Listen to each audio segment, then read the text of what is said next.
कौन सोच सकता था कि एक साधारण सा विशाल पत्थर इस आदमी के हाथों में आकर एक परफेक्ट सुरक्षित आश्रय बन जाएगा। इसके अंदर न सिर्फ गर्म और शानदार चूल्हा है, बल्कि नरम और आरामदायक बांस का बड़ा बिस्तर भी है।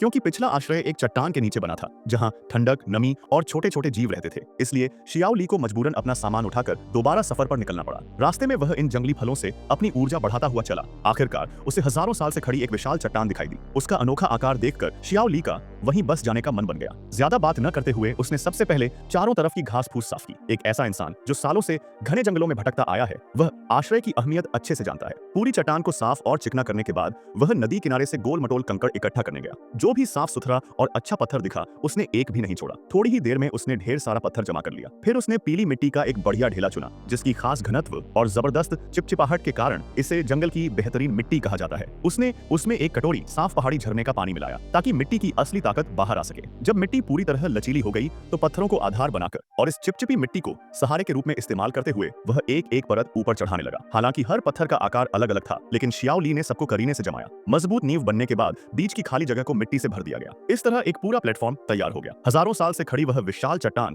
कभी सपने में भी नहीं सोच सकती थी कि एक दिन उसके सिर पर कोई घर बना देगा। इसके बाद शियाओ ली ने बांह जितनी मोटी लकड़ियां ढूंढी और उन्हें छत के खंभों के रूप में लगाया। लकड़ियों को कोनों में गाड़कर नीचे पीली मिट्टी से मजबूती से जमाया। उसने एक साथ 10 से ज्यादा खंभे लगा दिए, जिससे साफ था कि घर का आकार छोटा नहीं होगा। ढांचे को और मजबूत बनाने के लिए वह पास के जंगल से बांस ले आया। बांस प्राकृतिक रूप से बेहद लचीला, मजबूत होता है। आश्रय बनाने के लिए यह सबसे बेहतरीन सामग्री है। उसने बांस को मोड़कर धनुष के आकार में लगाया और सभी खंभों से जोड़ दिया। बाहर निकले हिस्सों को उसने काट दिया। फिर आड़ी लकड़ी लगाकर दरवाजे की जगह तय की। ऊपर लकड़ियों को करीने से सजाया गया और देखते ही देखते लकड़ी के ढांचे वाला पूरा ढांचा तैयार हो गया। चाहे कितनी भी तेज आंधी आ जाए, यह घर टस से मस नहीं होने वाला था। इसके बाद उसने ऊपर एक पारदर्शी वाटरप्रूफ शीट बिछाई और हर कोने को अच्छी तरह से कस दिया। फिर वह दोबारा और सामान लाने चला गया। अगर इसकी मेहनत आपको थोड़ी भी पसंद आए तो पार्ट 2 के लिए लाल दिल कमेंट में भेजें।